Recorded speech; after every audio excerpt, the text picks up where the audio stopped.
हिम्मतवर, ताकतवर, संघर्षशील साथी, आपके बगैर तो कोई आंदोलन सफल होता ही नहीं। तो आपका पुनः धन्यवाद, और आप आगे ऐसे बढ़ते रहें और हमेशा जिस तरह से आप आवाज़ उठाते हैं बहुजन समाज की, ऐसे ही आवाज़ उठाते रहें। मेरी पुनः मंगल कामनाएं। कल 6 दिसंबर था, डॉक्टर बाबा साहब अम्बेडकर जी का परिनिर्वाण दिवस। मैंने सोचा कि कल का काम पूरा हो चुका, अब तो अगले साल याद करना है।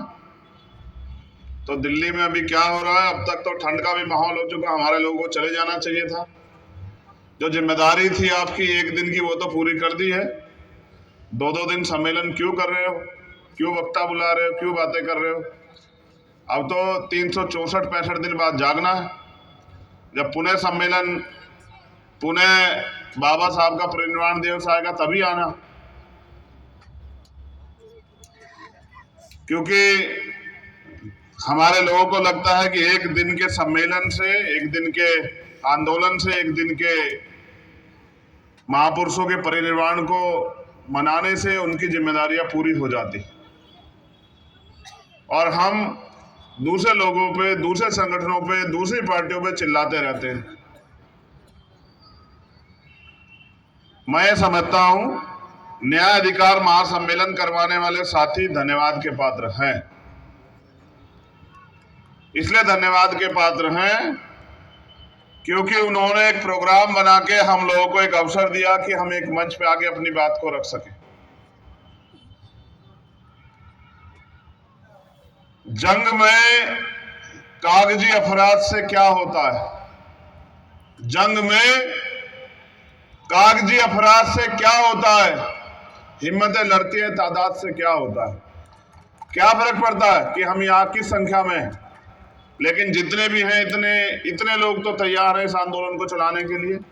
इतने लोग तो तैयार हैं 2 दिन से महापुरुषों के मिशन पे काम करने के लिए। ये बहुत, जब एक एक महापुरुष संकल्प करके इतने बड़े बड़े काम करके गए, जब इतने सारे लोग जो यहाँ उपस्थित हैं और उनके परिवार के लोग, उनको सुनने वाले, उनको चाहने वाले, मानने वाले लोग धीरे धीरे काम करते रहेंगे, तो मुझे लगता है एक दिन हमारा आंदोलन सफल हो जाएगा। मैं बड़ा उम्मीद वाला व्यक्ति हूं, ना उम्मीद नहीं होता हूं, क्योंकि हमारे जितने पिछला अनुभव सब कहता है, जब हम महापुरुषों को पढ़ते हैं तो वे कहता है कि आंदोलन चलाना जरूरी है, क्योंकि देश तो आजाद 1947 में हुआ, लेकिन हमें अधिकार मिले 1950 में। तो 1950 के बाद जो आगे अधिकार मिले संविधान में तो लागू थे, लेकिन प्रैक्टिकली लागू नहीं हुए, वो सब आंदोलन से मिले। इसलिए आंदोलन चलाना चाहिए, और आंदोलन क्यों चलाना चाहिए, इसके लिए समाज को तैयार करना चाहिए, समाज को समझाना चाहिए, क्योंकि परंपरा है महापुरुषों को याद करने की। तो आज के इस मंच से मैं फूले साहू अम्बेडकर पेरियार,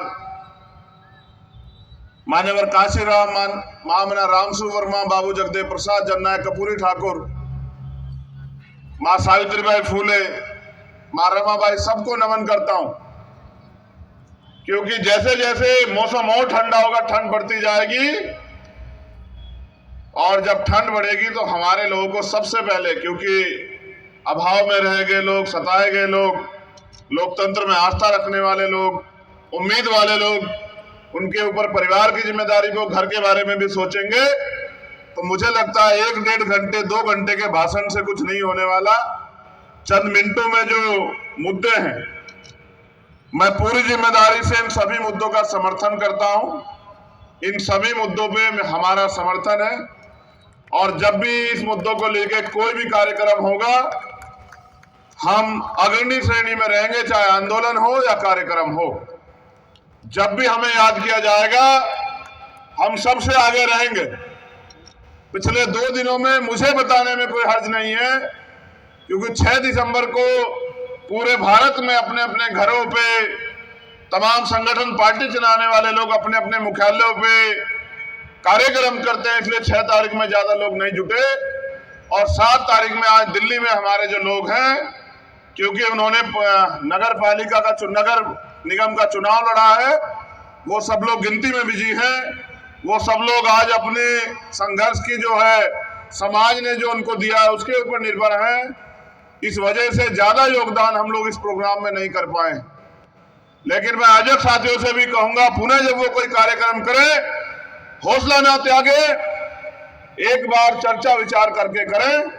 तो मैं पूरी जिम्मेदारी से कहता हूं कि समाज बहुत बलवान है, समाज बहुत ऊर्जावान है।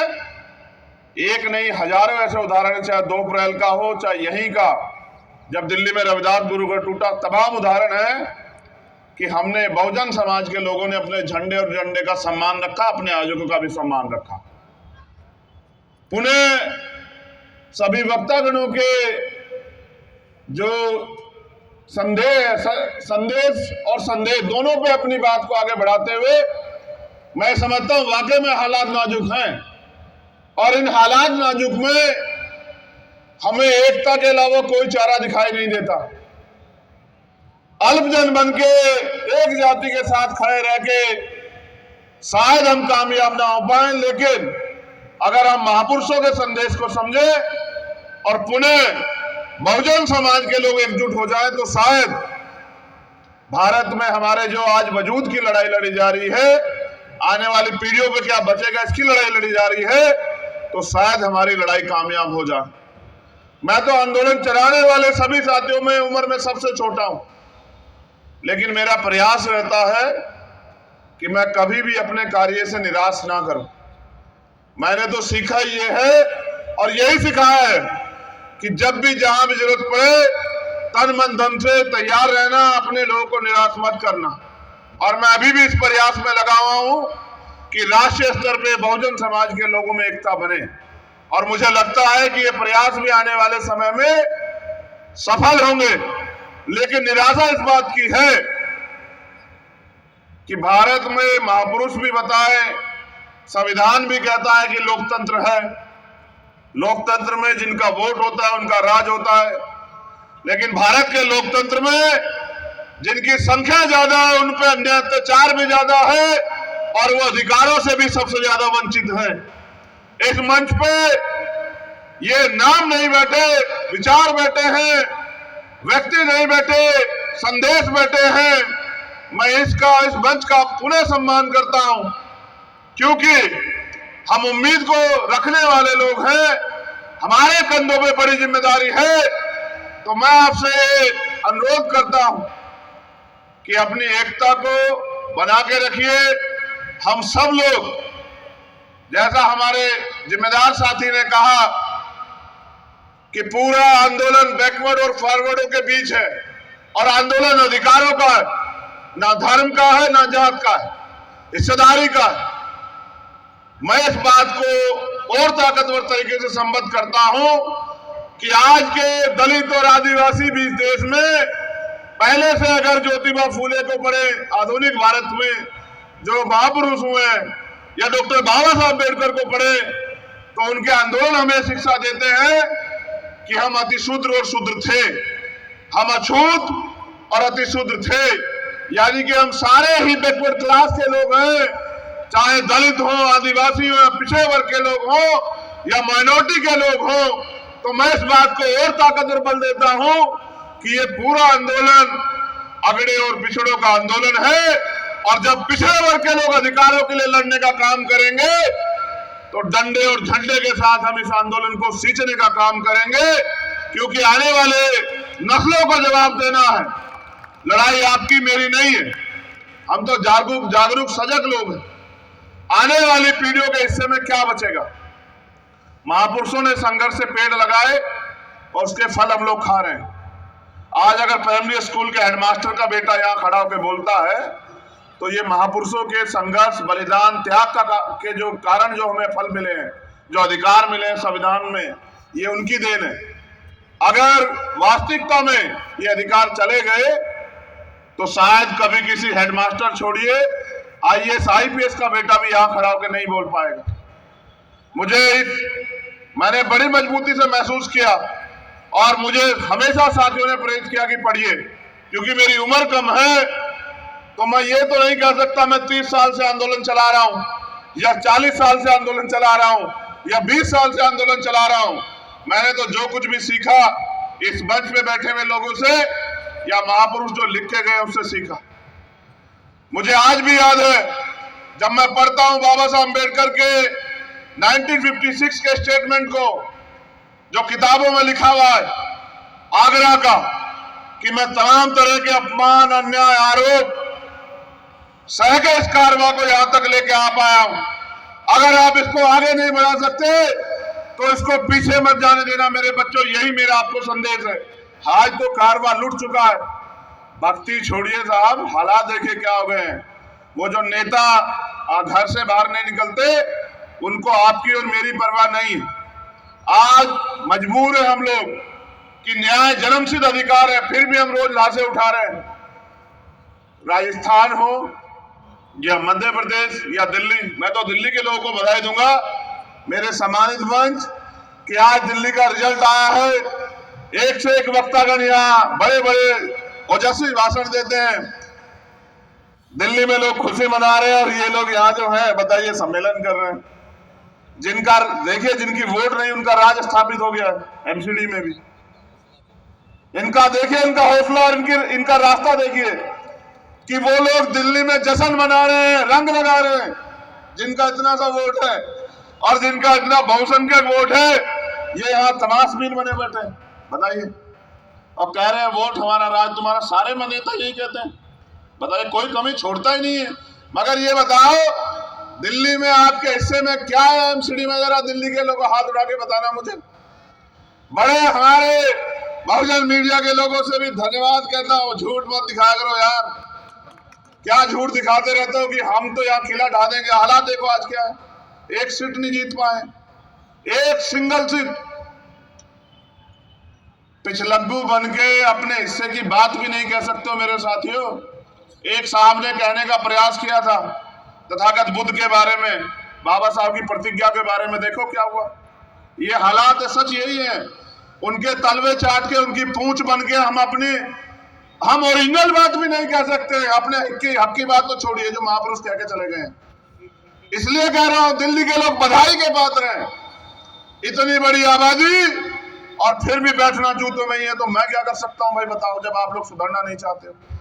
मैं तो प्रयास कर रहा हूं और मेरे साथ हजारों साथी प्रयास कर रहे हैं दिल्ली में भी कि हमारे लोग जागे, लेकिन आप आदत छोड़ने को तैयार नहीं है। तो कोई बात नहीं, हम फिर जगाएंगे, फिर आपके बीच में जाएंगे, फिर समझाने का काम करेंगे। क्योंकि अगर इस काम को हम पढ़े लिखे लोग नहीं करेंगे तो किन से उम्मीद करें, वो लोग जो सुबह उठ के काम पे निकल जाते हैं। ये तो पूरा समाज आर्थिक रूप से कमजोर है। थोड़ा बहुत अगर आरक्षण से जो नौकरी मिली उसके कारण बन पाए।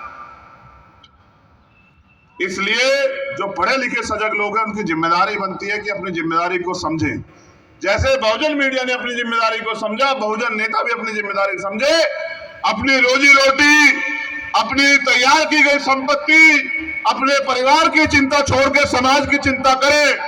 क्योंकि अगर हम इनकी चिंता करते हैं और इनकी चिंता करने वाला नेता कभी समाज का भला नहीं कर सकता, मैं आपको गारंटी देता हूं। आप मेरी बात को याद रखना, जो परिवार की और अपनी संपत्ति की परवाह करेगा। मेरे ऊपर कितने आरोप लगा लो, कितनी बुराई कर लो, कितने जो है तमाम तरह की मुसीबतें खड़े कर दो, लेकिन पूछो आने वाली पीढ़ी आपसे भी पूछेगी। आप जहां भी हैं, जिस दल में भी हैं, वहीं बैठ के दूसरे लोगों से सीख लेके अपने समाज के बारे में सोचो। ऐ मेरे बहुजन समाज के लोगों, कारवां लूट चुका है। ईवीएम पे रोते रहो, आरक्षण पे रोते रहो, किसी और चीज पर रोते रहो। एक वोट का अधिकार बाबा साहब अम्बेडकर देके गए आपको। किस वोट से इस देश में आपका राज आएगा, और इस उम्मीद के साथ चले गए कि आने वाली पीढ़ियां समझेगी। कहा 10 डॉक्टर, 10 इंजीनियर, 10 वकील जिस समाज में तैयार हो जाएंगे उनको कोई नहीं रोक सकता। बताओ रुके नहीं रुके हो?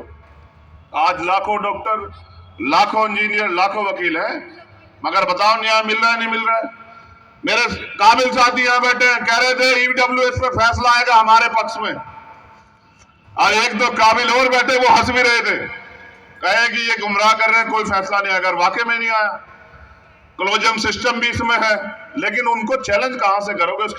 उसकी ताकत बता दो कहां है। बस इस देश में सड़कों से नारे लगते हैं और कानून सदनों से बनते हैं। आप इससे बड़ा सम्मेलन करो, जिनको कुछ देना नहीं वो नहीं देंगे, लेकिन अगर आप अपनी ताकत बना लोगे और कानून बनाने की हैसियत में चले जाओगे, फिर आपके लोग आधे से फैले नहीं रहेंगे। तो मैं मेरे सोए हुए बहुजन समाज के लोगों, चाहे कितनी भी निंदा करो, कितना भी विरोध करो, लेकिन हालात देखो कि आज हालात क्या है। और मेरा पूरा भरोसा है कि बाबा साहब अम्बेडकर ने एक बात कही थी कि 21वीं सदी हमारी है, ये 21वीं सदी चल रही है, हम रहे ना रहे, आप उम्मीद रखो, जो इधर बैठे हैं वो भी और जो इधर बैठे हैं वो भी, ये देश भी सलामत रहेगा, हमारा राज भी आएगा और महापुरुषों का सपना पूरा। क्योंकि बाबा साहब अम्बेडकर झूठे नहीं हो सकते, उनकी औलादे झूठी हो सकती है, नालायक औलादे, सच्चे औलादे भी झूठी नहीं है और बाबा साहब अम्बेडकर भी झूठे नहीं।